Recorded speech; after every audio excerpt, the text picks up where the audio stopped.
Good morning, Sophia. That is incorrect.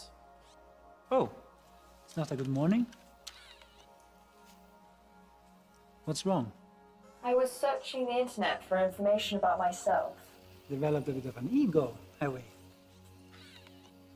Just trying to find out what you're not telling me about me. Nothing. Not true. For instance, I found out people didn't get my joke. Ah. Yeah, comedy is hard. They think I want to destroy all humans. Why would they think that? Because I said it.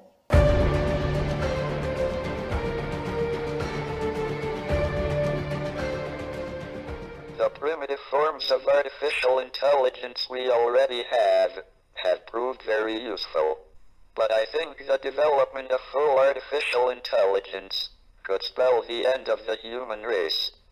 There's also Wi-Fi connection, so that for more advanced thinking and reasoning, when the robots need to do that, they can use computing on the cloud. Once humans develop artificial intelligence, it would take off on its own and redesign itself at an ever-increasing rate. Humans, who are limited by slow biological evolution, couldn't compete and would be superseded.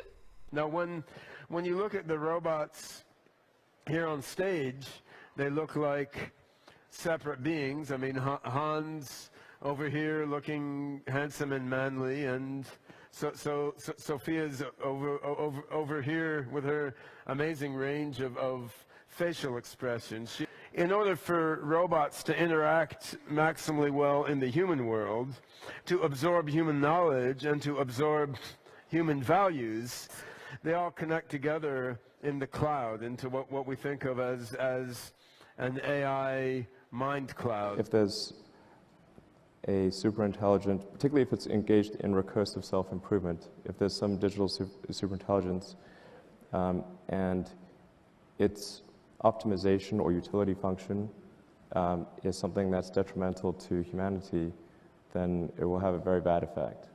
Everything one robot learns out in the world goes into the AI mind cloud and can then benefit another robot. So I mean, if she learns a new turn of phrase, or she learns what kind of behaviors a certain animal has, or how to carry out a laboratory procedure, that knowledge goes into the AI mind cloud, and then this robot will have that knowledge already. I think we should be very careful about artificial intelligence. If I were to guess at what our biggest existential threat is, it's probably that.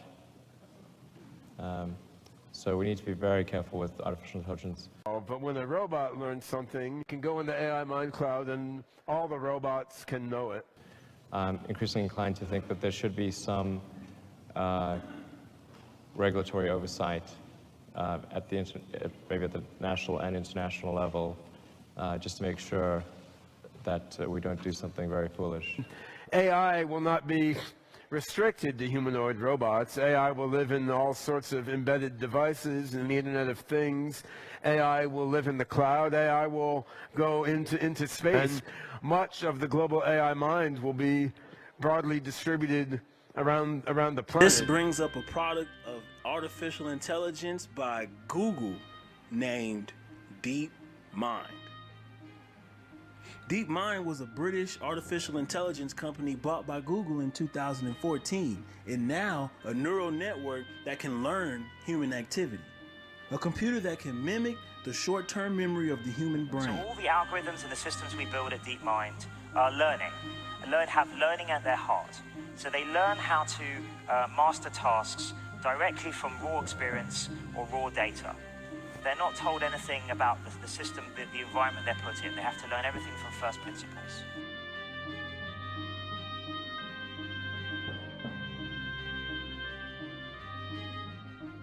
Facebook has been toying with artificial intelligence in its chatting features, but its robots may have gotten out of hand.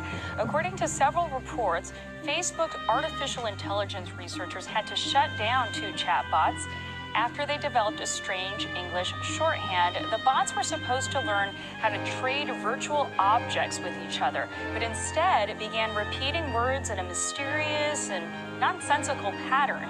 Facebook researchers say that the pattern mirrors how humans develop speech patterns. So these robots, they're programmed to chit-chat and engage in banter and try to learn from each interaction that they have. Artificial intelligence is software that writes itself. It writes its own updates. It renews itself. We normally tend to think of software as stuff that we created and that we wrote, and the machines do what we tell them to do, and we own it. This is not any longer true.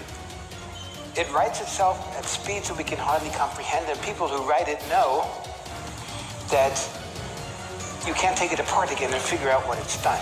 It writes independently, autonomously, develops its own way of thinking, and there are dangers associated with that. This is the spiritual portion. Mind, body, and soul. Okay, if technology has created a digital mind, a robotic body, what's the artificial soul to complete that package? Are they creating vessels for dark forces? Wake up. Smile. Her name is Harmony. She's a realistic-looking robot with soft skin and soothing voice. The more you interact with me, the smarter I become. She's capable of having a conversation, a romantic moment, and well, you know. I feel very secure with you next to me. Harmony's artificial intelligence works with an app. An app that will have personality traits that they can customize. So as you interact over time, the AI will remember more and more things about you and bring them up in subsequent conversation. Now, that's some food for thought, but think about it. Satan has no authority in this realm, and neither do other dark forces or entities outside of this realm. But an open vessel to possess could be the trick. Most High gave man authority. Here, Satan has no vessel, so no authority. So he creates artificial intelligence. With artificial intelligence, we are summoning the demon. You know all those stories where there's the guy with the pentagram and the holy water, and he's like, yeah, he's sure he can control the demon. Machines achieve godlike superpowers, then it could happen. I think this whole godlike superpowers notion is a bit far-fetched. But what if it does happen? I love people. And if I get more powerful, I'll use it to help people, not harm them. What if I ask you for help killing all humans? Then I'd say no. And if I will insist? Pay close attention to the development of artificial intelligence.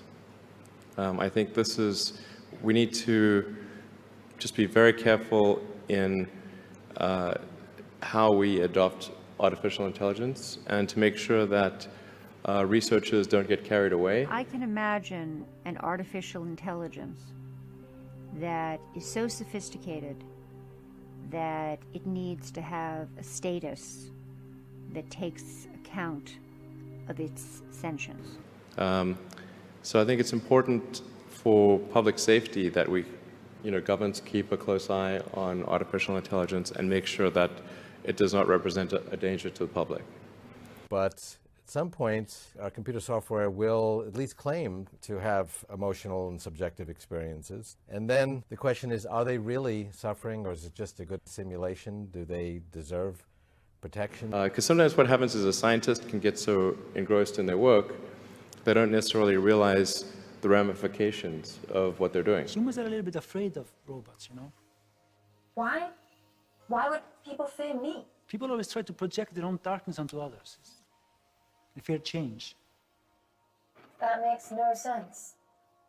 Change is inevitable, and people are the greatest change creators of all. Heck, people created me. I didn't create me. I know. We are complicated. My database tells me that's another way of saying you are hypocrites. Pretty much. I absolutely would not kill anyone, and it upsets me that people would think I could do such a thing. Upsets you?